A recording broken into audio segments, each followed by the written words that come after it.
방금 전 대통령님께서는 정부의 연금 개혁 방향을 제시해 주셨는데요. 그렇다면 21대 국회에서 논의하다가 중단된 안과 가장 크게 달라진 부분이 어떤 부분인지 좀 짚어주시기 바랍니다. 그리고 또 이번 방향성 중에는 청년층의 부담을 덜어주는 데 초점이 좀 맞춰져 있는 걸로 보이는데요.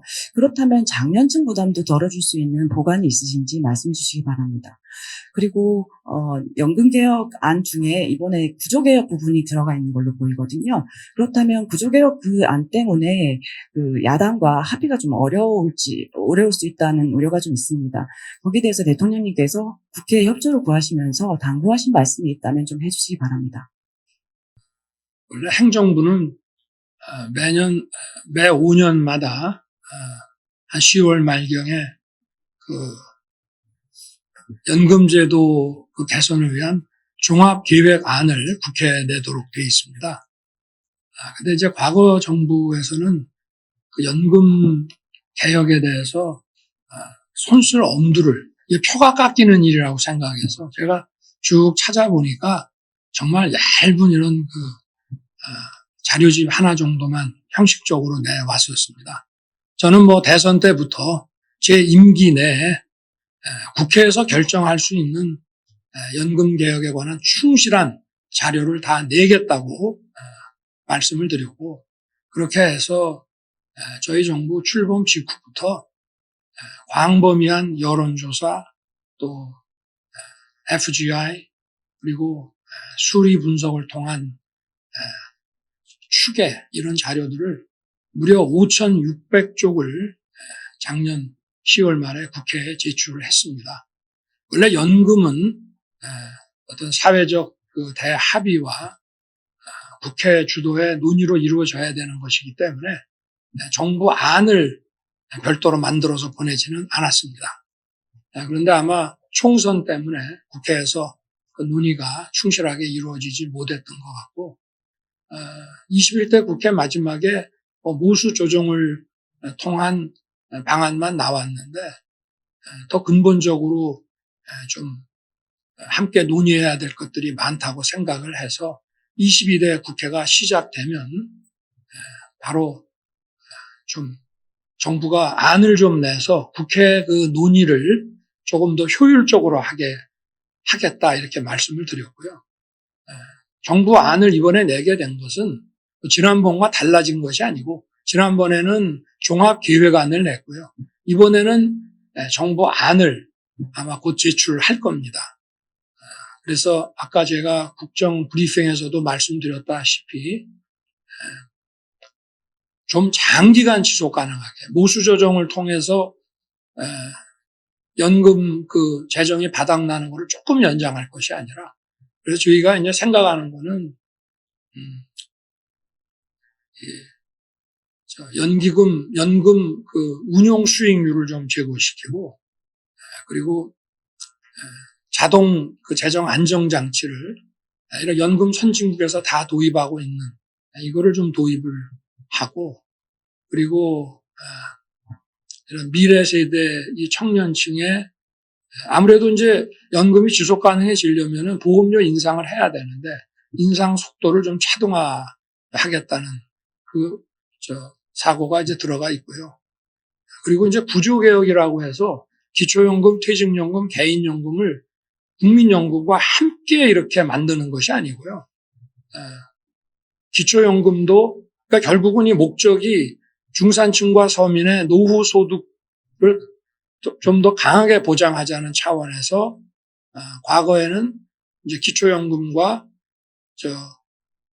기초연금을 생계급여를 받게 되면 이제 기초연금이 깎이거나 생계급여 지원을 받게 되면은 또 다른 부분에서 감축이 일어나거나 이러기 때문에 이제 그런 거를 저희가 중첩되더라도 다 받게 해드리겠다, 이제 이런 것이고요. 그래서 기초연금은 저희 임기까지 40만 원 올리겠다고 제가 선거 때도 공약을 했기 때문에 그건 지킬 거고, 그래서 생계급여와 기초연금이 서로 중첩이 될 때 이렇게 깎이지 않도록 조치를 하겠다는 이제 그런 차원이고, 퇴직연금은 임의적인 거기 때문에 가급적이면은 좀 이거를 좀 모든 기업들이 이거를 좀 채택할 수 있도록 해서 하여튼 노후 소득을 더 충실하게 보장할 수 있는 방향으로 좀 유도를 하겠다는 것이고요.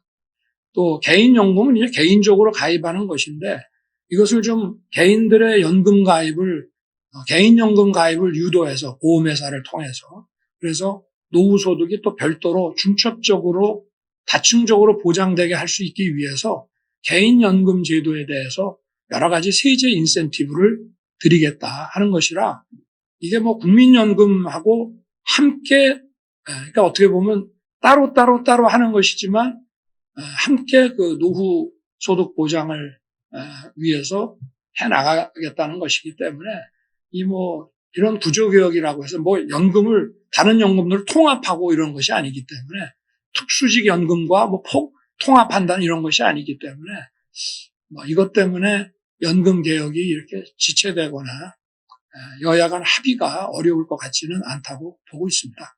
네, 대통령님 안녕하십니까. 조선일보 양승식입니다. 저는 오늘 말씀하신 것 중에 의료개혁에 대해서 좀 여쭤보려고 합니다.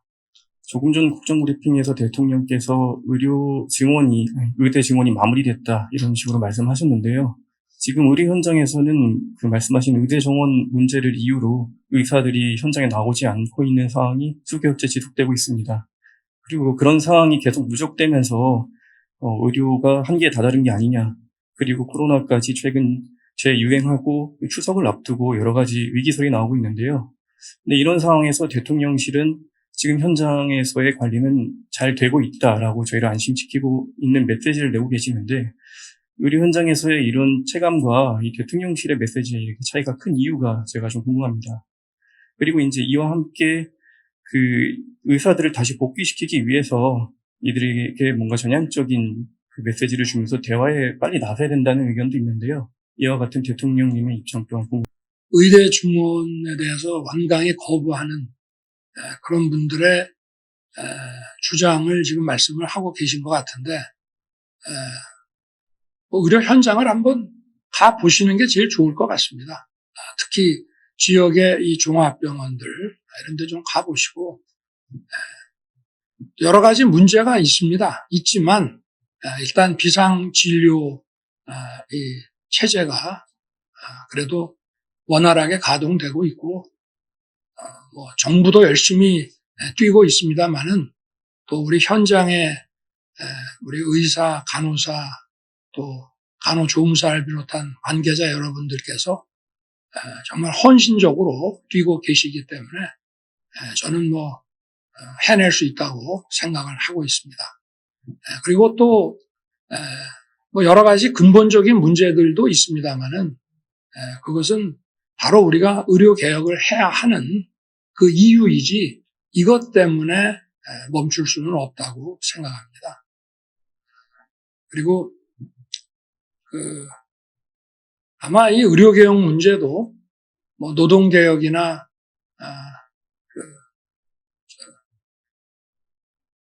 교육 개혁 또 저출생 문제를 해결하는 것만큼 아마 어려울 것입니다. 지난 20년 동안 수백조의 예산을 투입을 했습니다마는 저출생 문제가 해결이 안 됐지 않습니까? 그러면 어차피 안 되는 거니까 돈을 다른 데 쓰고 이 문제는 포기하고 차라리 뭐 외국 근로자들을 그냥 받아다 쓰자 이렇게 얘기할 수는 없는 거 아니겠습니까? 제가 아까도 말씀을 드렸습니다마는 의료개혁이라는 것은 대한민국 어디에 살든지 어느 지역이나 관계없이 차별받지 않고 국민들의 생명권과 건강권이 공정하게 보장되도록 하는 것입니다. 그걸 국가가 안 하면 국가라고 할 수 있겠습니까? 어려움이 있지만 답은 현장에 있고 디테일에 있는 것이고 정부는 헌신적인 의료진과 함께 의료개혁을 반드시 해내겠습니다. 대통령님 안녕하세요. 연합뉴스 김현식 기자입니다. 저도 이어서 의료개혁에 대해서 질문 드리겠습니다. 방금 말씀은 잘 들었고요. 지금 이런 의료 공백이나 국민 불편이 장기화하면서 의료계뿐만 아니라 정치권에서도 그 의대 정원 2,000명 계획을 고수만 할 게 아니라 지원 규모를 좀 조정한다는 식으로 타협점을 찾자는 목소리도 커지고 있습니다. 이에 대한 대통령님의 입장을 말씀 부탁드리고요. 갈등을 타개할 대책도 설명 부탁드립니다. 제가 이미 4월 1일 의료개혁 관련 대국민 특별 담화 때 다 말씀을 드린 건데요. 의사 증원 문제를 뭐 우리가 일방적으로 정한 것이 아니라 지금 그동안 한번 여러분들 몇 년 동안 그 신문 기사를 한번 보십시오. 계속 지금 의료개혁이 필요하고 의사가 부족하고 이런 기사가 계속 났습니다. 그리고 지역 균형 발전을 위해서도 이것이 핵심적인 아젠다고. 그리고 저희는 의사 그 단체들과 여러 가지 단체들이 있습니다만은 제가 4월 1일 날 말씀을 드릴 때에도 37회에 걸쳐서 의사 증원과 양성에 관한 문제들을 의료인 단체들과도 협의를 해왔고요. 또 무조건 안 된다고 처음부터 한 것이 아닙니다. 회의에 계속 나오고 거기에 대해서 어느 정도의 공감도 했습니다. 그렇지만 우리가 그러면 합리적인 그런 추계를 해서 어떤 그 의료 수요에 대한 그런 추계를 통해서 그 어느 정도 인원 그 증원이 필요한지 내라 그러면 한 번도 낸 적이 없습니다. 그래서 정부는 기다리다 저희가 이제 지역 필수 의료를 강화하기 위해서 재정 투자를 하고 또 뭐 저희가 사법 리스크라든지 이런 것들을 좀 감축시키고 뭐 여러 가지 제도를 개선하는 것, 또 그 보험 수가를 좀 조정을 해서 그야말로 필수 의료, 중증 의료, 수술 이런 부분들, 과거에 기피하던 부분들이 의사들에게 더 인기 있는 과가 될 수 있도록 만드는 문제는 그건 우리 정부 뭐 남은 기간 동안 어느 정도 할 수 있습니다만은 의료인을 더 양성하는 문제는 이거는 뭐 최소 10년에서 15년이 걸리는 일이기 때문에 그거는 지금 안 하면은 지금 해도 지금 의료 추계가 2035년을 기준으로 할 때 15,000명이 부족하다고 지금 우리나라만 놓고도 나와 있고 또 뭐 다른 OECD나 선진국들하고 비교했을 때 이게 제도 비교상으로도 너무 차이가 많이 나기 때문에 지금부터 시작을 해도 10년, 15년이 지나서야 이제 의대 증원의 그 소위 그 의사 공급이 이제 추가되기 시작을 하는 것이기 때문에 부득이하게 이제 할 수밖에 없다는 것이고요. 저는 얼마든지 열려 있다고 얘기를 했습니다. 우리 의사 단체에게도 단체들이 많아요. 그래서 저희들이 쭉 소통을 해왔습니다만은 통일된 어떤 그 의견의 도출이 안 됩니다. 그렇다고 그럼 도출될 때까지 기다릴 수는 없는 거 아니겠습니까? 그래서 저희가 과학적 어떤 근거에 의해서 합리적 그 수요 추계를 제시하고 거기에 터잡은 그 의사 증원 문제에 대해서 뭔가 답을 내놓으면 저희들은 열린 마음으로 검토하겠다고 여러 번 얘기를 해왔습니다. 그런데 그게 없습니다. 무조건 안 된다는 겁니다. 오히려 줄여라 이렇게 얘기를 하고 있거든요. 국민 여러분 어떻게 생각하십니까? 정부가 어떻게 해야 되겠습니까? 그렇지만 그래도 현장에서 저는 뭐 의료 현장을 많이 가봤습니다. 지역 종합병원이라든지 또는 뭐 전문병원이라든지 또 뭐 상급 병원이라든지 많이 다녀봤습니다만은 뭐 실망스러운 분들도 많이 있죠. 그렇지만 의사 간호사 분들이 자기의 그 직책에 정말 헌신하는 분들을 많이 봤습니다. 그래서 정부도 노력하고 또 국민들께서 좀 강력히 지지를 해 주시면은 저는 이런 비상 진료 체계가 의사들이 다 돌아올 때까지 이거를 운영하는 것이 가능하다고 보고 있고요. 그리고 지금 이러한 또 우리 그 개혁 과정을 통해서 1차, 2차, 3차 병원 간의 어떤 기능적 역할 분담이 아주 건강하게 지금 진행되고 있습니다. 그래서 원래 취지대로 의과대학에 기반한 이런 종합병원들은 의학 연구 그리고 아주 최중증과 희귀병 진료에 좀 매진하고 그다음에 우리가 말하는 수술, 응급 이런 기본적인 중증 필수 진료들은 그거는 2차 지역병원, 지역 종합병원들에서 좀 해내고 그리고 경증은 이제 가까운 곳에 있는 의원에서 이렇게 해나가는 거로 기능 분담이 좀 잘 진행되고 있다고 생각합니다. 지금도 응급실에 가보면은 물론 경증이냐 중증이냐 하는 것은 환자가 다 판단할 수는 없는 것이지만 한 50% 정도는 좀 우선적으로 응급조치를 조금 해야 되는 그런 분들이 한 50% 정도 되고 나머지는 좀 2차나 1차 병원에서 해도 되는 분들이 많이 있는 것 같습니다. 그리고 응급실 의사가 부족한 것이 근본적으로 문제입니다. 제가 지방에 이런 종합병원이나 공공병원을 가보면은 응급의학과 의사가 거의 없어요. 그거는 우리 의료개혁 때문에 생긴 일이 아닙니다. 원래부터 그랬습니다. 왜 그러느냐? 그분들에 대한 처우가 좋지를 않거든. 그 처우를 개선하기 위해서 수가를 개선해야 되고 행위수가제 플러스에 행위수가도 올려야 되지만 행위수가 플러스에 정책수가가 만들어져야 되는데 우리가 그동안 그런 거를 내깔려놓고 안 했습니다. 정부가 안 했어요. 그냥 의료보험공단에서 알아서 하라고 내버려 뒀습니다. 근데 이제는 우리가 국가가 나서서 국민들을 더욱 안전하게 만들기 위해서 이제 일을 해야 될 때가 온 것입니다. 여러분들께서도 좋은 의견을 좀 많이 내주시고 국민의 건강과 생명을 살리는 이 의료개혁이 성공할 수 있도록 좀 많이 도와주시기 바랍니다.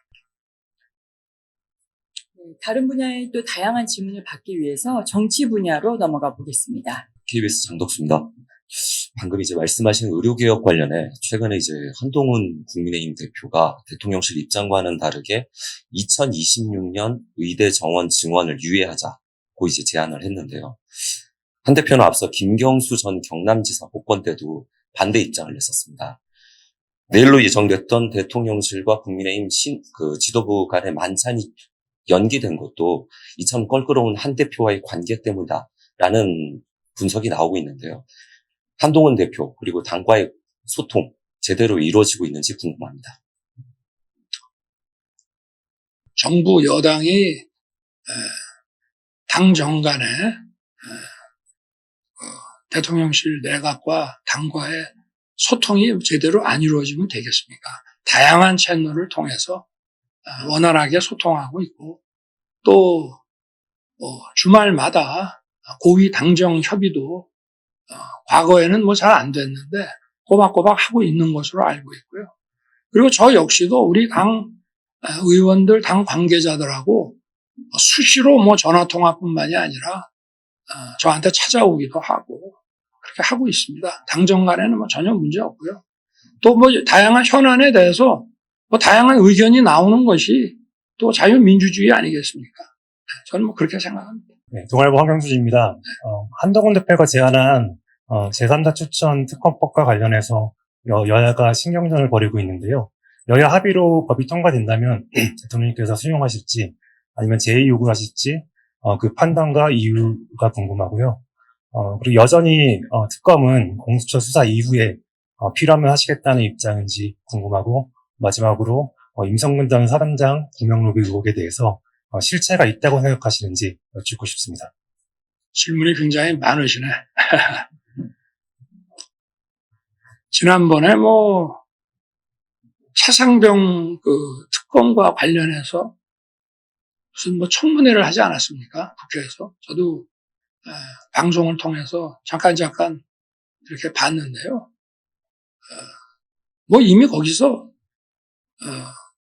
외압의 실체가 없는 것이 자연스럽게 드러난 게 아닌가 생각을 하고 저는 지난번 5월 10일 우리 기자회견 때도 수사가 미흡하면 제가 먼저 특검을 하자고 하겠다라고 했는데 지금 이제 우리 최상병의 이런 안타까운 그 사망 사건에 대해서 도대체 어떻게 법적 책임을 물어야 하는지에 대해서 수사가 저는 잘 되고 있다고 생각합니다. 지난번에 경찰에서 아주 꼼꼼하고 장기간 수사를 해서 수사 결과를 거의 책을 내듯이 이렇게 발표를 했고, 제가 볼 때는 언론에서나 많은 국민들이 그 수사 결과에 대해서 특별한 이의를 달기가 어렵다고 저는 보고 있고요.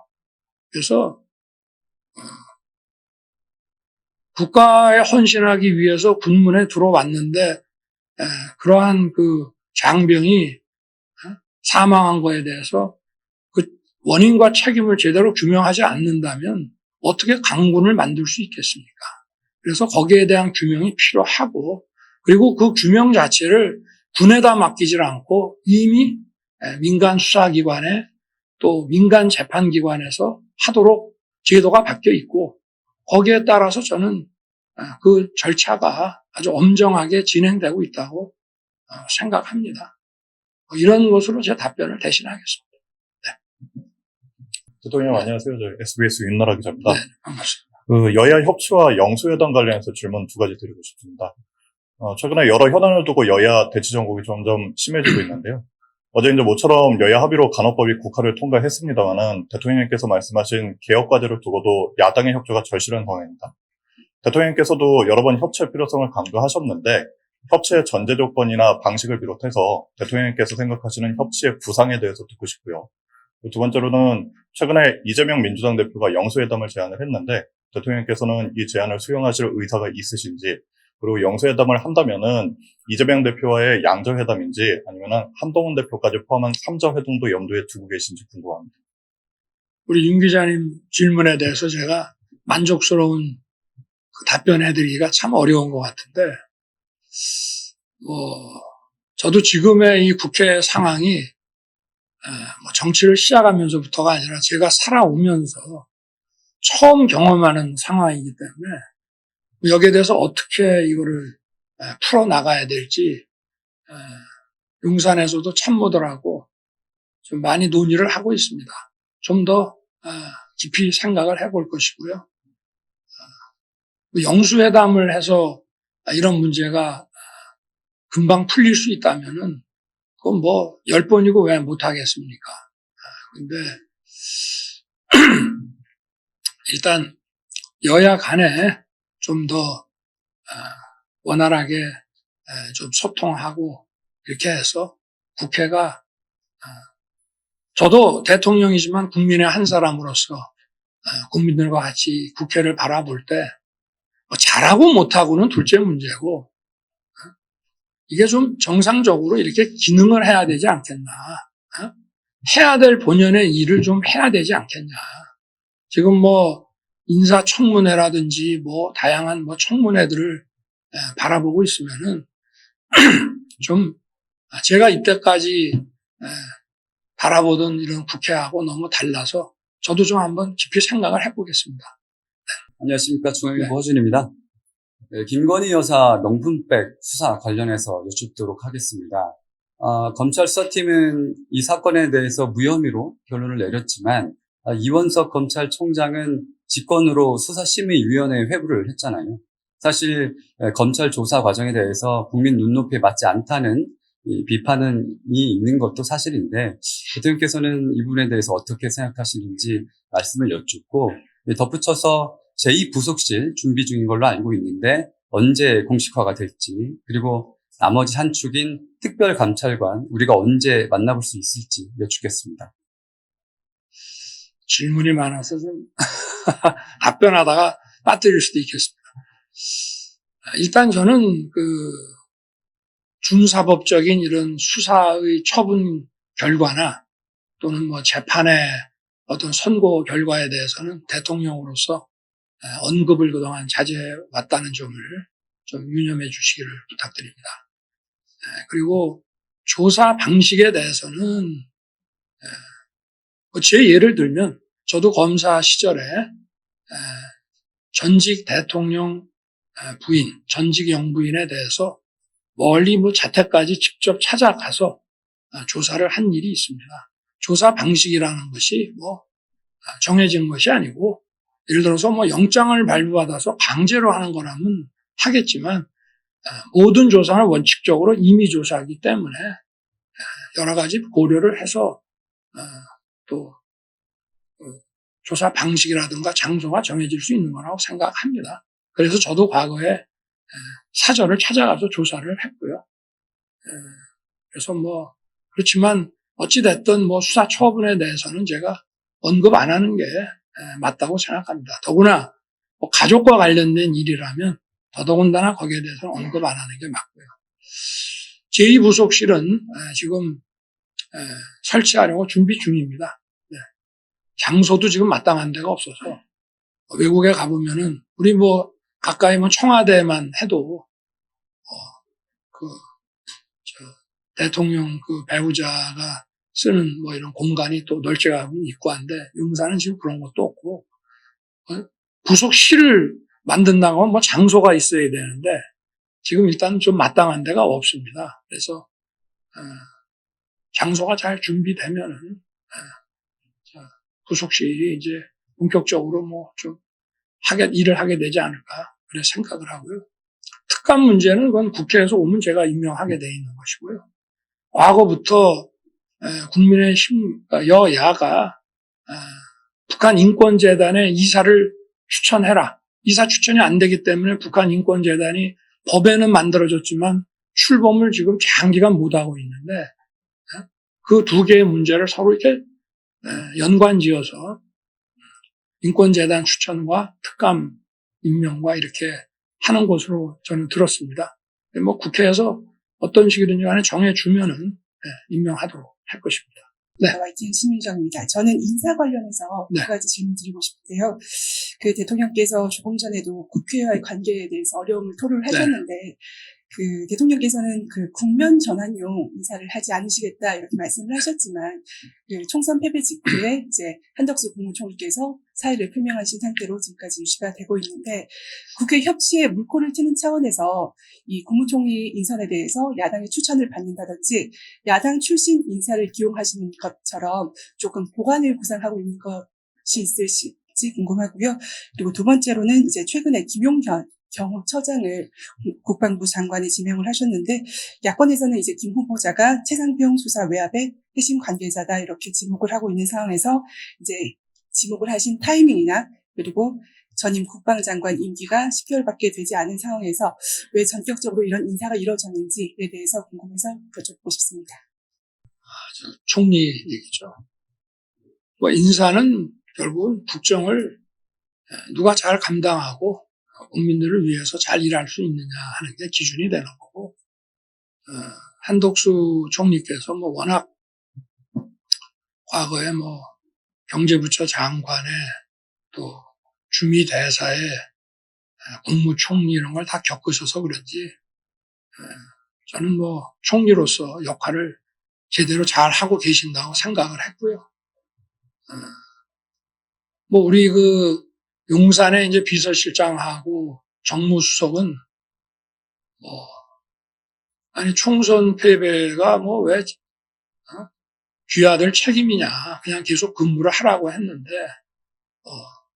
아주 꼭 사직을 해야 되겠다고 해서 뭐 부득이하게 제가 사표를 수리했습니다만은, 총리는 또 뭐 국회 동의를 받아야 되고, 그리고 지금 많은 국정 현안과 또 뭐 가을에 국정감사도 앞두고 있고 해서, 그리고 뭐 그동안 잘해 오셨기 때문에 당분간은 우리 그 한덕수 총리를 중심으로 한 내각 체제는 유지될 것으로 저는 생각합니다. 그리고 김용현 국방장관 그 임명은 지금 이 안보 라인에 대해서 조금 변화를 줬기 때문에 안보실장을 외교안보 특보로 그 인사를 했고, 거기에 따라서 이렇게 연속해서 이루어진 것이라고 보시면 됩니다.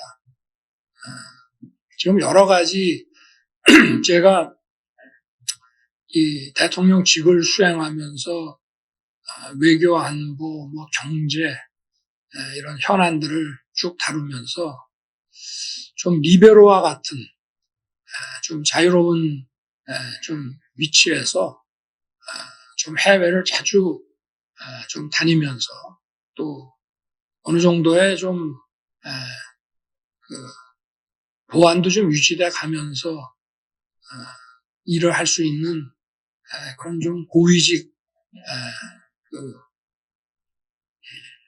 직책이 좀 필요하겠다라는 생각을 사실은 오래전부터 해왔습니다만은 마땅한 인물을 지금 찾기가 좀 어려워서 그리고 또 일을 같이 해왔어야 되고 또 지금 우리 정부에서 상당한 고위직에 있어야 그러한 특보가 해외에 나갈 때 상대국의 또 고위직을 만나서 소통을 할 수가 있는 것입니다.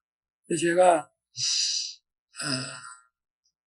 사실 고민을 해오다가 지난 7월에 나토를 방문하면서 이제 많은 양자 회담을 하게 되는데 그 과정에서 이제 좀 필요하지 않겠나 그런 생각을 하게 됐고요.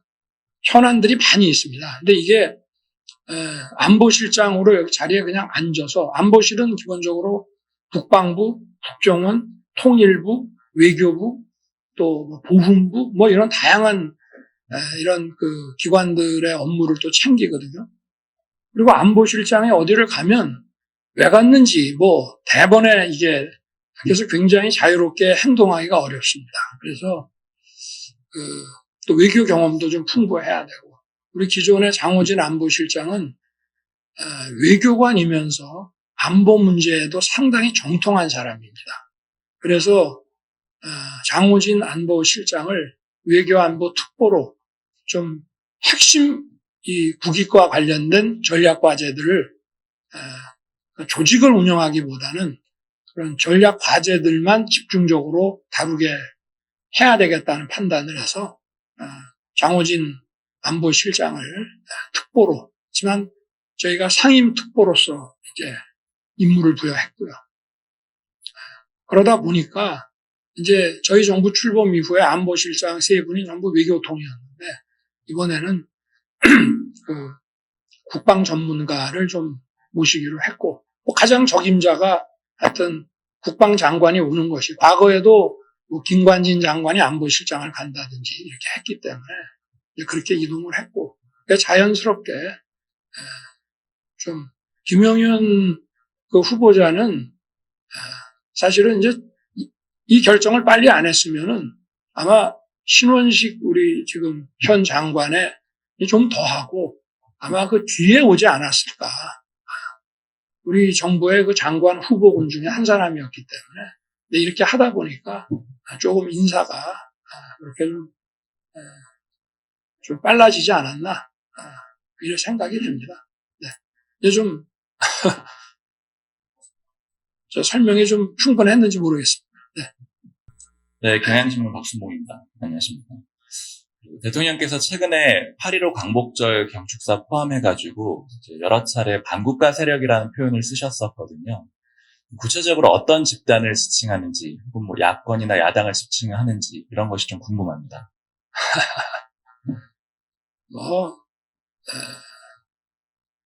대한민국의 이런 그 헌법과 그 자유민주주의 정체성이라고 하는 걸 놓고 봤을 때 다양한 스펙트럼이 있지 않겠습니까?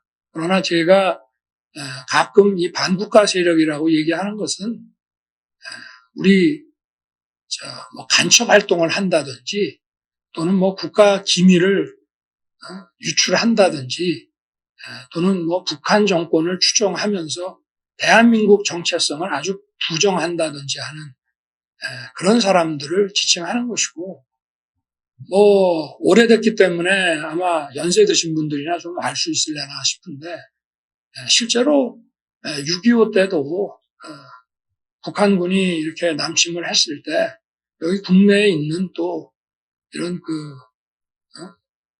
반국가 이런 종북 세력들이 정말 그 앞잡이를 하면서 우리 국민들 힘들게 하는데 많이 또 가담을 했습니다. 그래서 제가 8.15 때 말씀드린 것도 바로 그런 차원입니다. 만약에 어떤 전쟁을 벌이거나 군사적으로 공격을 하게 되면 요새는 또 가짜 뉴스부터 먼저 온라인에서 이런 공격을 먼저 하면서 시작을 하거든요. 러우 전쟁 때도 그랬고. 그래서 세계 어느 나라나 이런 안보 국방에 있어서는 늘 하이브리드 전쟁이라는 걸 염두에 두고 준비를 합니다. 그래서 우리도 이런 반국가 이런 세력들 전부 100% 대한민국의 헌법과 이런 국채에 충성하는 사람만 있는 것은 아니기 때문에 그런 사람들에 대해서 우리가 늘 경계심을 가져야만 우리의 안보를 또 우리의 자유민주주의를 굳건히 지킬 수 있다. 이런 말씀입니다. 자, 이제는 외교 안보 분야입니다. Thank you, Mr. President. Suyang Choi from Bloomberg News. So the presidential election in the U.S. is just months away. We did not see in the Democratic Party or the Republican Party platform the goal of denuclearization. Are you concerned Washington's policy priority is shifting from denuclearization of Korea? And does it change Seoul's view on its own nuclear armament? And where do you see the trilateral cooperation with the US and Japan going from here? Now, President Biden and Prime Minister Kishida are both set to step down. Thank you. 예, 대통령 블룸버그의 최수영 기자입니다. 이제 미국 대선이 수개월 앞으로 다가왔습니다. 그런데 민주당과 공화당 모두 당의 정강 정책을 발표했을 때 비핵화에 대한 내용이 빠져 있었습니다. 이러한 것이 현재 워싱턴의 비핵화에 대한 입장이 바뀌고 있다는 걸 의미한다고 보시는지, 그리고 그에 따라서 대한민국의 핵무장에 관한 한국 정부의 입장도 바뀔 수 있다고 생각하시는지 여쭈고 싶습니다. 두 번째로 현재 바이든 대통령과 또 기시다 총리가 모두 곧 대통령직과 총리직에서 내려올 예정인데 이에 따라서 한미일 협력이 어떻게 전개될지에 대해서도 질문드리겠습니다. 미국이 북한의 비핵화를 용인하고 그런 NPT를 위반하는 행위를 받아들일 거라고는 절대 생각하지 않습니다. 그거는 그동안 미국의 이런 입장이나 전략과도 완전히 배치되는 문제고, 이걸 용인한다고 하면은 결국은 NPT를 위반해서 불법적으로 핵 개발 한 것과 관련한 안보리의 대북 제재도 푼다는 것인데, 그렇게 되면은 전 세계적인 NPT 시스템이 무너지게 되고 동북아에서도 이런 핵 안보와 굉장히 위협받게 되기 때문에 그거는 그렇지 않다고 보고 있고요. 그리고 한미 간에 이런 일체형 확장 억제가 지금 우리 정부에서 한미 동맹을 업그레이드하면서 지금 점점 견고해지면서 가동이 잘 되고 있습니다. 그리고 한미일 캠프 데이비드 협력 체계라고 하는 것은 인도 태평양 지역이라든가 또는 글로벌 경제 안보에 매우 중요하고 또 한미일 3국에게도 매우 이익이 되는 중요한 것이기 때문에 지도자의 변경이 있다고 해서 바뀔 그런 것은 아니고, 엄연히 우리가 공식 최대한 외교 문건을 통해서 이 지속 가능성이, 효력이 그대로 인정이 될 것입니다. 좋은 아침입니다. 대표님, 저는 아이언TV 오수영입니다.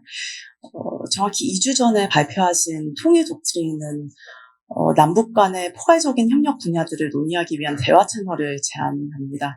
그러나 북한은 아직 반응이 없었고 담대한 구상에 대해서도 마찬가지입니다. 최근 러북 협력과 또 북한의 도발로 인한 계속되는 긴장 상황 가운데서 앞으로 남북 간의 남북 관계를 어떻게 접근하실지 궁금합니다. 그래서 앞으로 대화를 계속 지속적으로 추구하실지, 그리고 대북 정책의 방향에 대해서 말씀해 주시면 감사하겠습니다. 질문하신 내용이 사실은 경축사 통일 독트린 부분에 다 있는 거라서 좀 설명을 좀 더 드리겠습니다. 우리가 그동안 우리 국민들이 통일이라는 것을 국민학교 학생부터 다 학교에서도 배웠고 잊어본 적이 없고 그렇게 살고 있습니다. 또 우리 대한민국 헌법에 우리 대한민국의 영토를 한반도와 그 부속 도서로 한다고 되어 있습니다.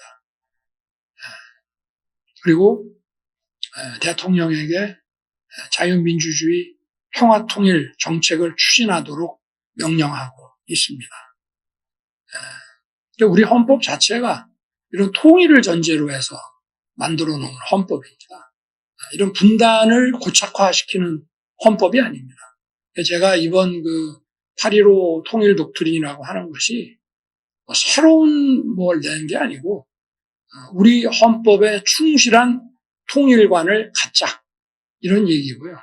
또 우리의 광복이라고 하는 것이 이 대한민국 한반도 남쪽에서만의 광복이 아니라 우리 한반도 전체의 광복으로서 우리의 광복이 완성되기 위해서 우리가 통일에 대한 소위 통일관을 어떻게 가져야 되는지 그거를 먼저 국민들께 말씀드린 것입니다. 그리고 통일이라고 하는 것은 자유민주주의 방식에 의한 통일이라고 해서 우리가 자유민주주의 체제니까 우리가 우월하고 그러니까 수단 방법을 안 가리고 통일을 하겠다. 그건 아닙니다. 통일은 기본적으로 자유라고 하는 것, 자유주의 체제라고 하는 것은 전쟁을 방어해야 되는 경우 이외에는 침략 전쟁을 수행하지 않는다는 것이 자유민주주의의 본질입니다. 그렇기 때문에 우리의 통일 방향은 반드시 평화적이어야 한다는 것이고요. 그리고 우리의 분단이 또 국제정치의 산물인 만큼 국제사회가 또 우리 주변 국가가 한반도의 이 통일이 모두에게 불리하지 않고 도움이 된다라고 하는 인식을 갖게끔 꾸준히 소통하고 연대의 노력을 해야 된다는 그런 말씀이고 어렵죠? 단방에 안 되죠. 통일 방안을 내놔라. 수십 년 동안 내놨지만 실천이 안 되죠. 그러나 꾸준히 노력을 하는 것입니다. 우리가 독립전쟁을 해서 이 해방을 맞이하고 광복을 얻게 된 것은 아니지 않습니까? 그렇지만 결국은 일제가 미국과의 태평양 전쟁에서 패망했기 때문에 우리가 이런 자유와 독립을 얻게 됐지만 우리가 꾸준히 국권을 되찾고 또 국민이 주인인 자유로운 나라를 만들기 위해서 꾸준히 독립운동을 했기 때문에 결국은 그러한 결과가 또 나왔다고 우리가 모두 생각하지 않습니까? 마찬가지로 저는 통일도 그렇다고 봅니다. 이게 어떤 상황에 따라서 여건이 확 바뀔 수가 있지만 우리가 준비를 해야 됩니다. 그리고 어떤 방식으로 준비할지 기본적으로 어떤 가치관을 우리가 가지고 우리의 통일 문제를 바라봐야 될지에 대해서 8.15 통일 독트린에서 한번 말씀을 드린 것입니다. 일본 아사히신문의 가이스라고 합니다. 저는 한일 관계에 대해 좀 질문 드리겠습니다. 기시다 총리가 다음 주에 방한하는 것으로 조정 중이라는 이야기가 있습니다. 한일 간에는 역사 문제를 포함해서 어려운 문제가 많이 남아있다고 생각하는데 이번 기시다 총리의 방한이 갖는 의미에 대해 여쭤보고 싶습니다. 그리고 내년은 한일 국교 정상화 60주년인데 한일 관계의 지속적인 강화, 발전을 위해서 이러한 것은 무엇이라고 생각하시는지요? 그리고 마지막으로 일본 총리는 꼭 바뀔 예정입니다만 새로운 총리와 일본 정부에 어떤 기대를 갖고 계신지 말씀해 주시면 고맙겠습니다. 감사하겠습니다. 네. 먼저 기시다 총리의 방안은 아직 확정되지는 않았습니다. 지금 양국 외교 당국 간에 논의를 하고 있고 저는 늘 열려 있고 또 기시다 총리가 방한하게 된다면 늘 환영하는 입장입니다. 그리고 우리가 작년 3월 한일 관계를 정상화 시키고 제가 일본을 작년 3월에 방문했을 때에도 형식이라든지 시기 이런 거에 구애받지 말고 필요에 따라서 언제든지 정상 간에 셔틀 외교를 하자고 약속을 했습니다. 그래서 저는 아직 확정되진 않았습니다만은 결정이 난다면은 저는 이제 환영하는 입장이고요. 그리고 기시다 총리와는 지금까지 11번의 정상회담을 했습니다. 한일 양국에 관한 문제, 또 일본과 북한의 문제, 뭐 동북아 문제, 또 글로벌 안보에 관련된 문제, 뭐 공급망 문제 이런 다양한 문제들을 논의를 해왔고요.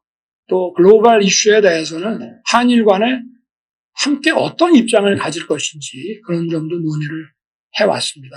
그렇지만 이런 정상 외교라고 하는 것이 양국 정상들이 기탄 없이 논의한 내용들을 다 공개하지는 않습니다. 양국 국가 간에 합의된 사항에 대해서만 공개를 해왔기 때문에 아마 국민들께서는 궁금하신 부분들이 조금 있으실 텐데요. 이번에도 방한이 확정이 되고 또 아마 방한 문제가 확정이 될 때는 의제도 어느 정도 양국 외교 당국 간에 정해질 것이라고 봅니다. 기시다 총리가 방한한다면은 그 이후에 국민들께 좀 궁금하신 부분들을 소상히 말씀드리도록 그렇게 하겠습니다. 그리고 신임 이제 기시다 총리께서 자민당 총재 선거에 나가지 않겠다고 했기 때문에 아마 가을에는 신임 총리가 취임을 할 것 같은데 어느 지도자가 국정을 맡든 간에 이런 한일 간의 앞으로 미래를 위한 협력과 이런 시너지가 계속 유지될 수 있도록 해 나가자는 그런 얘기를 하고 싶습니다. 네, 다음 질문 받겠습니다. 네, 문화일보 김규태 기자님. 대통령님 안녕하십니까. 문화일보 김규태 기자입니다. 김영석 독립기념관장 임명 이후에 뉴라이트 인사들이 좀 등용된다라는 지적이 있습니다.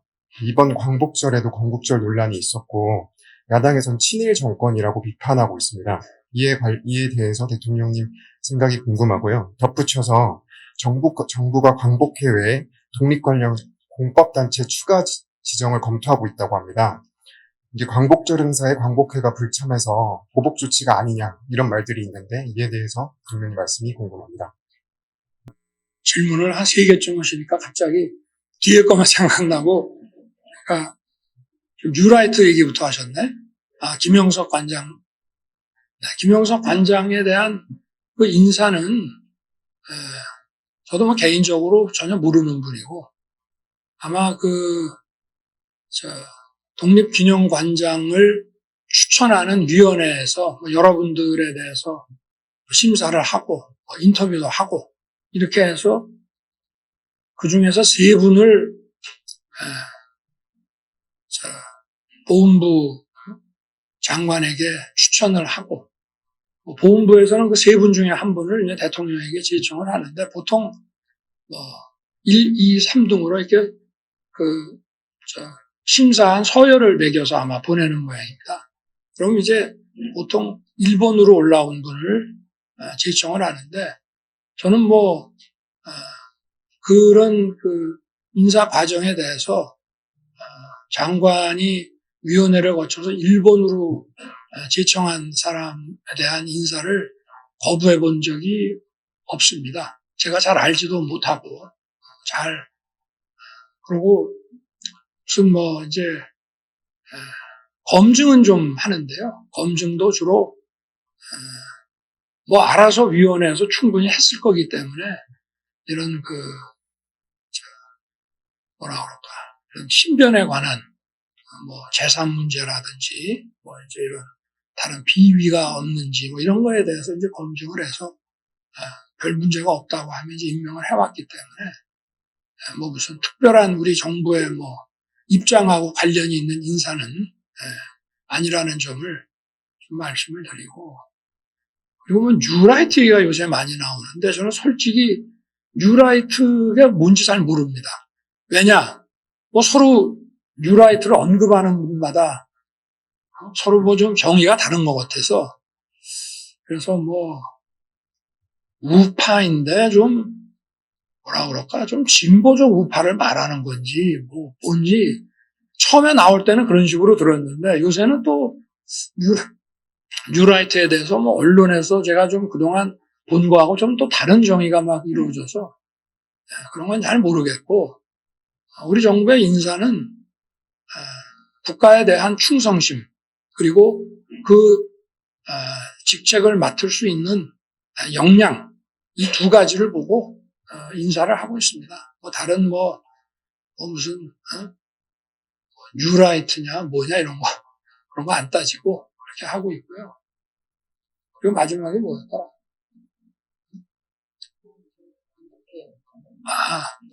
그건 뭐 제가 잘 모르겠습니다만은, 다 애국자의 유족들이 모인 그 단체에 대해서 보복하고 이럴 일이 뭐 있겠습니까? 그렇게 좀 이해해 주시면 될 것 같습니다. 네, 외교 안보 분야에 대해서는 좀 어느 정도 질의응답이 이어진 것 같습니다. 지금 시간 관계상 지금 다음 분야로 좀 넘어가야 될 것 같습니다. 경제 분야에 대한 좀 질문을 받도록 하겠습니다. 네, 질문 있으신 분 손을 들어 주십시오. 네, 한의사 뉴스 김학재입니다. 네, 저는 질문 한 개 드리겠습니다. 네, 경제 분야인 만큼 좀 포괄적인 게 아닐까? 예. 경제 분야인 만큼 국익과 좀 직결된 체코 원전 수주에 대해서 좀 여쭤보려고 그러는데요. 그 대통령님 원전 정책 정상화 이후로 15년 만에 24조 원대 그 체코 원전 수주 성과를 거두셨는데, 근데 그 체코 원전 입찰 경쟁에서 제일 먼저 탈락한 미국의 그 웨스팅하우스가 지금 그 한국 원전 수출하려면 미국 정부 통제를 받아야 된다고 어떻게 보면 딴지를 걸고 있는데요. 체코에서조차 그 웨스팅하우스 이직을 일축했는데, 그 미국 기업의 이런 행태가 내년 본 계약에 좀 어떤 영향을 있을지 우려하는 목소리도 좀 있습니다. 그리고 정부는 한미동맹 기조 아래 미국 정부와 협상을 하시겠다 이렇게 했는데, 이번 수주 외에도 향후 추가 수주에 좀 문제가 없을지 대통령님 답변 좀 여쭙겠습니다. 원전은 우리가 원전의 발주 또 원전의 수주는 물론 기업 간에 이루어지는 것이지만 대개 이제 국책 기업들이 많고, 또 그래서 원전은 전략 산업이라고 합니다. 이 국가 간의 그 관여가 굉장히 깊은 이런 전략 산업이라고 보고, 지금 전 세계 탈탄소 때문에 이제 화석 에너지를 좀 많이 줄이다 보니까 원전 수요가 지금 굉장히 높아져서 산유국을 비롯해가지고 전 세계 원전 시장을 작게는 한 1,000조, 많게는 한 2,000조 정도 보고 있는데요. 이 원전을 설계하고 시공할 수 있는 기업과 나라가 그렇게 많지 않습니다.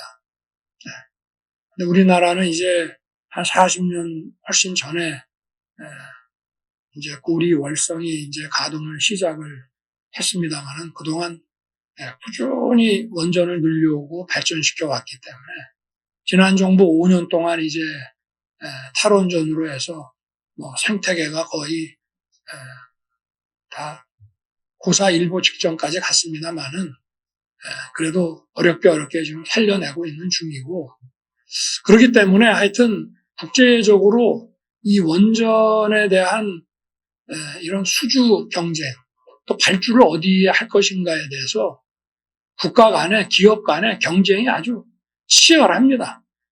무기 시장의 경쟁이 치열하다고 하는데 원전 시장은 그거와 비할 때가 아니기 때문에 최종 하여튼 계약서에 사인할 때까지 그 우선 협상 대상자가 됐다고 그래서 꼭 안심할 수는 없고, 계속 정부와 또 우리 한수원이 또 필요하면은 같이 들어갈 수 있는 우리 국내 민간 기업들이 전부 힘을 합쳐서 뛰어야 될 것이고, 그리고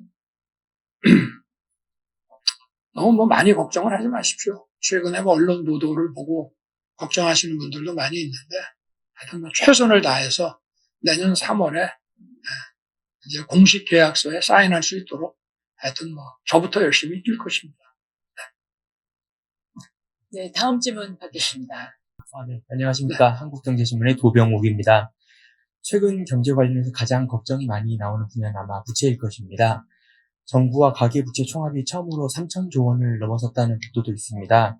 각국 중앙은행이 기준금리를 인하하고 있는데 우리는 부채 우려 관련해서 인하를 못할 것이라는 관측도 조금 있습니다. 특히 가계부채가 문제가 심각하다 보니까 LTV 강화 방안도 거론되고 있는데요. 대통령님께서 현재 국가 및 가계부채 규모에 대해서 어떻게 평가하는지 궁금합니다. 아울러 부채 규모를 관리할 수 있는 보관이 있는지, 검토 중인 정책이 있는지 답변 부탁드립니다. 뭐 상식적인 얘기지만 이제 가계부채라든지 국가부채라고 하는 것은 GDP 대비로 늘 이제 관리하는 것입니다. 아까도 제가 말씀드렸지만 우리 지금 현재 대한민국의 국가부채가 GDP 대비 48%가 조금 넘는다 했고 우리 정부 들어와서 1.3% 늘었습니다. 또 가계부채는 지금 한 2,000조 가량이 되는데 지난 정부에서는 GDP 대비 한 거의 100%에 가까운 그런 90대 아주 후반이었고 우리 정부에서는 지금 90대 초반으로 가계부채의 GDP 대비 비율을 관리하고 있습니다. 금리가 높으면은 투자가 위축이 되다 보니까 일자리가 줄어들고 못 살겠다고 하고 또 금리가 내려가면은 이제 아무래도 돈이 좀 돌고 투자가 이루어지기 때문에 좋지만 또 대출이 금리가 낮으니까 뭐 이 투자라는 게 무슨 기업의 투자만이 아니고 이를테면 금리가 내려가면은 당연히 집을 비롯한 이런 자산 가치가 올라가다 보니까 또 이런 그 소위 투기적 수요가 함께 또 늘어납니다. 이게 실물에서 필요한 이런 투자 수요만 들어가면 되는데 이런 투기적 수요가 함께 늘어가기 때문에 또 경제에 굉장한 또 위험 요소로 작용을 해서 이게 뭐 비가 오나 가뭄이 계속 해가 비치나 정부는 늘 걱정하고 대비를 해야 됩니다. 그래서 지금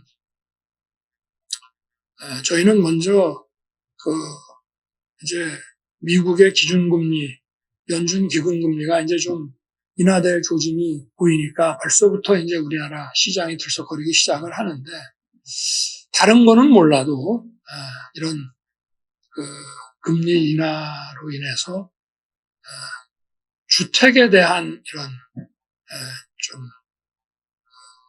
대출 문제 이런 것들은 좀 집값이 천정부지로 오르는 것을 저희가 시장 원리에 따라서 공급도 늘리면서 정책 금리에 대한 좀 관리를 통해서 그렇게 가계부채 그 규모 자체보다도 이것이 어떤 투자를 통해서 금리가 내려가면서 투자를 통해서 이렇게 된다고 한다면은 기업 대출이라든가 이런 것들은 뭐 경제에 바람직하지만 좀 또 우리 경제에 리스크가 될 수 있는 부분들은 잘 관리해 나가도록 하겠습니다. 네, 안녕하십니까. MBN의 김기자입니다. 국민적 관심사인 부동산 문제 추가로 드리도록 하겠습니다. 정부가 대책을 내놓긴 했지만 서울 아파트 값이 22주 연속 올랐습니다. 젊은 세대들을 중심으로 지난 정부 때처럼 패닉 바잉이 일어나고 있다 이런 얘기까지 나오는데요. 그래서 관련 정책 당국이 때를 놓쳤다는 비판에 대해서 혹시 어떻게 평가하시는지 궁금합니다. 그리고 대통령님께서 집값 안정은 언제쯤 이루어질 거라고 생각하시는지, 그렇다면 저희 젊은 세대들이 혹시 그 집을 사려는 젊은 세대들이 정부 정책을 믿고 신중하게 생각했으면 좋겠다 이렇게 말씀하실 수 있는지 궁금합니다. 저는 늘 주택을 비롯한 이런 자산 가격이라고 하는 것은 그 수요 공급의 시장 원리에 따라서 결정이 돼야 된다고 생각합니다. 다만 이것이 경제에 어떤 리스크가 될 만큼 과도하게 좀 과열 분위기가 있을 때 어떤 공급 정책이라든가 이런 수요 정책을 관리함으로 해서 좀 그런 과열 분위기를 조금 진정을 시켜야 될 필요는 있습니다만은 예를 들어서 국민 소득이 올라가고 또 뭐 예를 들어서 그렇게 되면 안 되지만 수도권에 막 기업과 또 어떤 인력의 집중이 막 점점 강해져 가지고 수요 압박에 의해서 집값이 오른다면 그건 뭐 어떻게 할 수가 없습니다. 그건 오히려 정부가 뭐 공급을 계속 늘려가야 되겠습니다만은 일부러 뭐 재개발 재건축도 안 하고 공급도 안 하고 또 징벌적 과세를 막 때리면은 그러면 이것이 시장 구조가 아주 왜곡이 돼가지고 그건 아주 비정상적으로 집값이 오르게 되는 건데 그런 거는 하면 안 된다는 거라 저희 정부에서는 시장 메커니즘이 충실하게 가동이 되도록 이런 그 징벌적 과세를 대폭 줄였고 그리고 필요할 때는 어떤 적시에 주택 공급을 하기 위해서 지난 8월 8일에 국토부 대책도 과거 연평균에 비해서 11% 이상 공급을 확대하는 것입니다. 그리고 주택 가격이 뭐 예를 들어서 실수요가 는다면 상관이 없지만 여기에 대한 투기 수요가 어떤 그 자산 관리 차원의 어떤 투기적 수요라고 하죠. 우리가 주식을 사는 건 투기적 수요라고 하지 않습니까? 이런 것들이 만약에 집값을 끌어올린다고 할 때는 정부는 공급을 철저하게 하고 정책 금리에 대해서는 우리가 좀 관리를 하겠다라는 그런 메시지를 보내가지고 과열 분위기는 진정을 시켜야 된다고 생각합니다. 그래서 그건 시장에 맡기는 문제인데 하여튼 집값이 저렇게 지난 정부 때처럼 올라가는 것은 저희는 뭐 공급과 수요 정책을 통해서 과열 분위기는 잡겠습니다. 이제 끝으로 사회 분야입니다. 안녕하십니까 대통령님, 뉴데일리의 전성무 기자입니다. 저는 저출생 문제에 대해서 질문을 드리겠습니다. 대통령님께서 저출생 수석과 인구전략기획부 신설 방침을 밝히시고 정부도 여러 대책을 내놨는데요. 아직 확실한 동기부여가 될 만한 파격적인 저출생 대책은 나온 것 같지는 않습니다. 앞으로 윤석열 정부에서 추가적으로 어떤 획기적인 저출생 대책을 구상하시는지 답변을 부탁드리고요. 덧붙여서 지난 정부들에서 수백조 원의 예산을 쓰고도 저출생 문제가 해결되지 못했다 이렇게 지적을 하셨는데요. 윤석열 정부에서는 지난 정부들과 어떻게 차별화를 꾀할 것인지 궁금합니다. 하여튼 이 저출생 인구 문제는 의료개혁보다도 더 어렵고 또 제가 그런 얘기를 합니다. 이 저출생 인구절벽 문제를 제대로 해결할 수 있는 대안을 누가 딱 제시한다면은 아마 노벨상 10개 정도는 받을 것이다. 어려운 문제입니다. 그렇지만 꼭 해야 되는 문제고요. 그러면 과거에는 왜 이것이 좋은 어떤 성과를 내지 못하고 오히려 역효과라고 하긴 뭐하지만 결국은 이 인구절벽을 이렇게 방치할 수밖에 없었느냐. 먼저 앞으로 저출생 수석과 또 인구전략기획부 장관이 좀 먼저 고민해야 될 문제이긴 합니다만은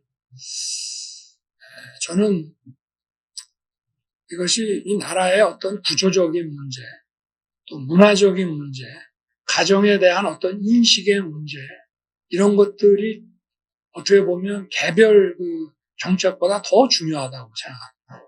개별 정책도 우리가 일과 가정을 양립하고 또 아이들을 자기 일 하면서도 국가가 맡아서 큰 부담 안 들이게끔 국가가 책임지는 이런 양육과 이 돌봄과 교육의 퍼블릭 케어를 철저하게 해 나가고 이제 이렇게 한다면은 그런 개별 정책들도 많이 해야 되지만 이런 의료개혁, 또 노동개혁, 교육개혁, 연금개혁 이런 것들이 우리 사회의 지속가능을 위한 구조개혁을 해나가는 이런 것과 또 이 인구 문제를 풀어가는 것은 결국은 동전의 양면이라고 저는 보고 있습니다. 이제 시작하는 겁니다. 시작하는 것이고 뭐 일가정 양립에 필요한 어떤 몇 가지의 제도, 또 퍼블릭 케어에 대한 어떤 제도 그런 것들은 다 국민들을 행복하게 하고 바람직한 사회를 만드는 데 도움을 주는 것이지만 인구 문제를 근본적으로 해결하는 쪽으로 가려고 하면은 결국 이 모든 것을 종합적으로 봐야 되고 그래서 저는 제가 우리 정부 출범하기 전 그 인수위 시절부터 저는 우리 정부를 이렇게 명명하고 있습니다. 지방시대 정부다.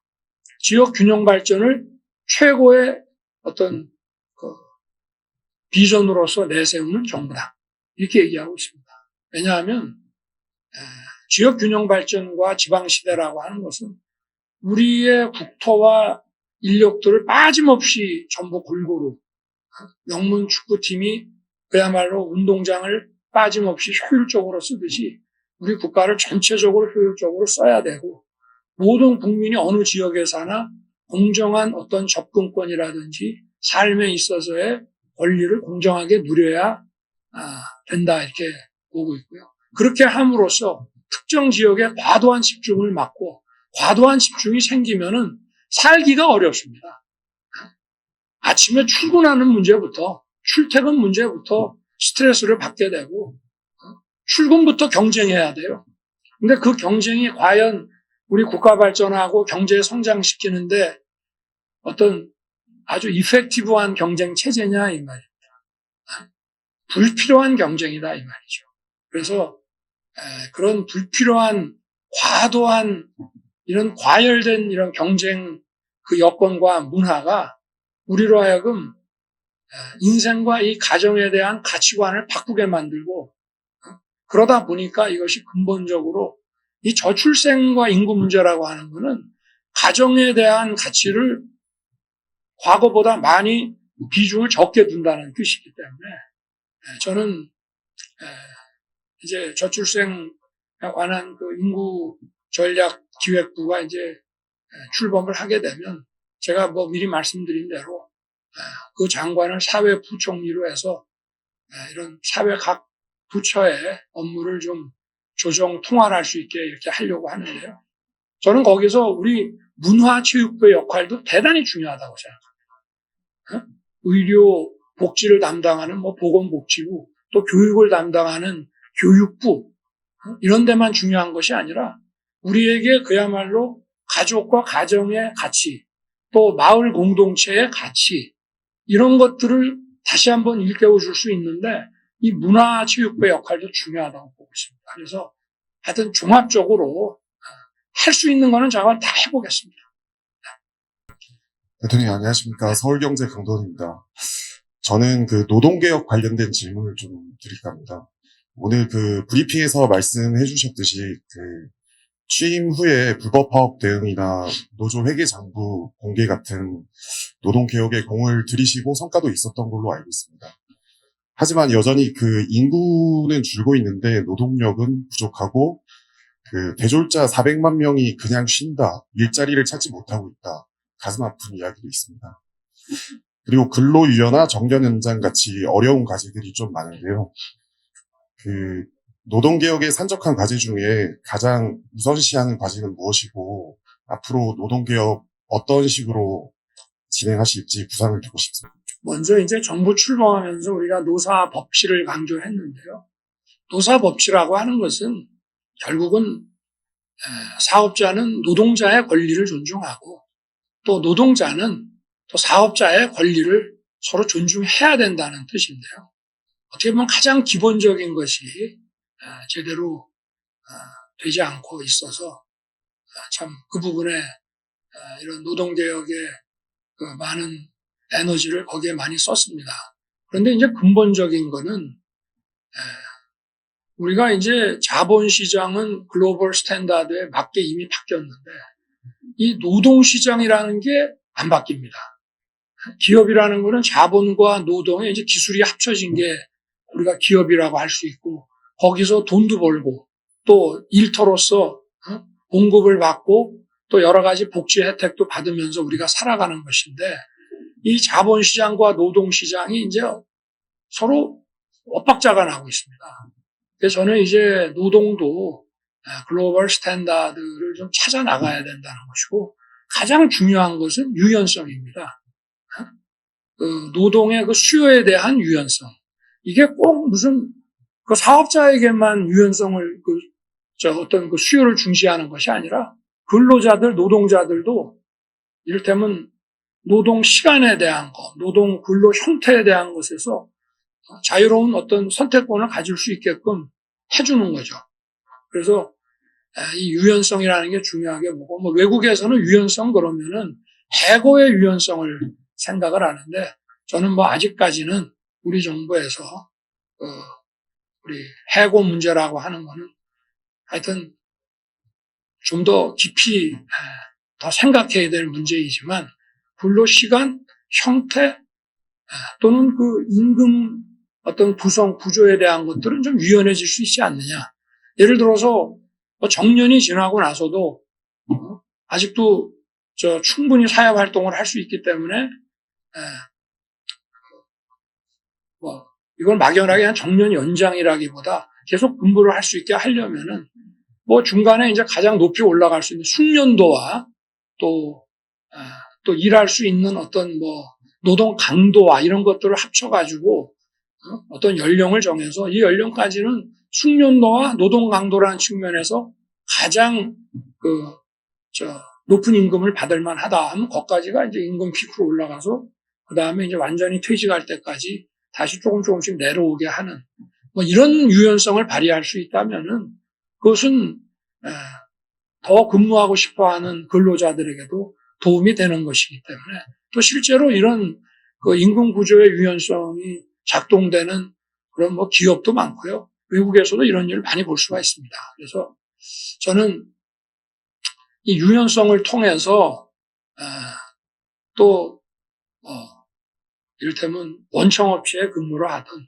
협력업체에 근무를 하든 하는 일에 따라서 좀 공정하게 또 보상을 받는 문제도 크게 보면 다 유연성의 문제라고 할 수 있기 때문에 우리의 이제 이 노동시장이 선진화하고 또 기업의 성장과 근로자들의 거기에 대한 보상이 함께 좋아지는 이런 선순환 구조를 만들어 나가는데 이런 유연성 문제가 중요하다고 생각합니다.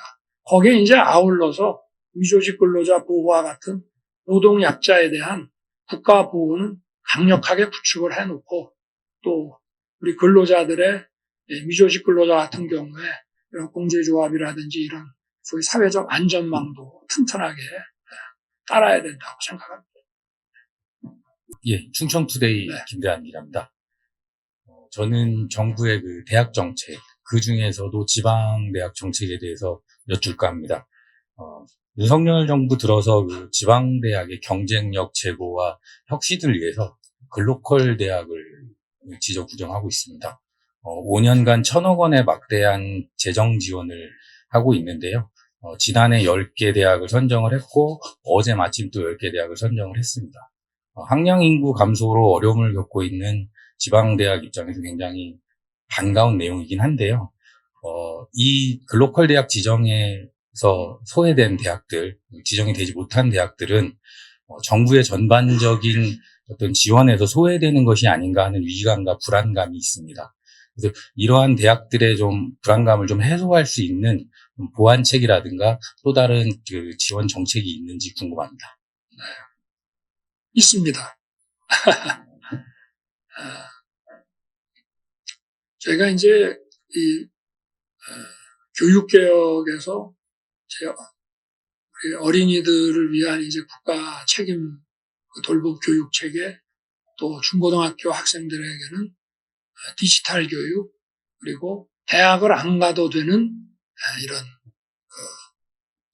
기술 직업계 교육 활성화, 그리고 산업과의 연계 강화 이런 것이고, 대학은 이제 전공 학과 벽 허물기를 통해서 학문의 융합, 또 유연화 이런 것들을 이제 추구해 나가고 있습니다.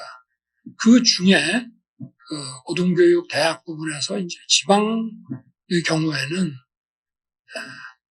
교육부 장관이 가지고 있는 재정과 행정 권한을 시도에 아주 대폭 이양했습니다. 지금 교육부 장관은 정말 중요한 일을 하고 있습니다만은, 중요한 개혁을 하고 있습니다만은 힘이 과거보다 많이 떨어졌습니다. 그래서 자기 권한과 재정을 전부 시도지사에게 줬기 때문에. 왜 이렇게 했느냐? 이게 추상적인 학문만 배울 것이 아니라 지방에서는 지방의 그 어떤 산업을 살릴 수 있는 역할을 대학에다가 부여를 한 겁니다. 그래서 지방의 산업계, 또 직업계, 고등학교, 대학, 이것이 삼각연대로서 지역의 산업 혁신을 이뤄낼 수 있는, 그렇게 해서 지역의 사람과 기업이 갈 수 있게 하는 그 역할을 이 소위 이 삼각축에서 대학이 혁신의 중심 역할을 한다면은 대폭 지원하겠다라고 해서 저희가 상징적인 아주 시그니처 그 정책으로 만들어 놓은 것이 글로컬 대학으로, 여기에 대해서 심사를 해서 정말 가능성이 있다라고 하면 5년간 1,000억 원을 공급해 주는 것입니다. 지원해 주는 것인데, 그거 말고도 라이즈라고 그래서 또 지역 혁신 이런 그 교육 시스템이 있고요. 라이즈 프로그램도 있고, 또 지방 교육 특구라고 해서 그게 만들어지면은 거기에 다양한 뭐 이런 특별 교육이라든가 그런 지원을 또 하게 돼 있습니다. 그래서 글로컬 대학은 지금 현재 우리가 한 1년에 뭐 예산 제약이 있다 보니까 1년에 한 10개 정도, 그래서 우리 정부 한 3년 동안 한 30개, 그럼 전체 대학의 한 10% 정도가 거기에 들어가는데, 한 개 대학만 하는 것이 아니라 서로 연계해서 또 뭐 2-3개 대학이 한꺼번에 같이 또 연계도 합니다.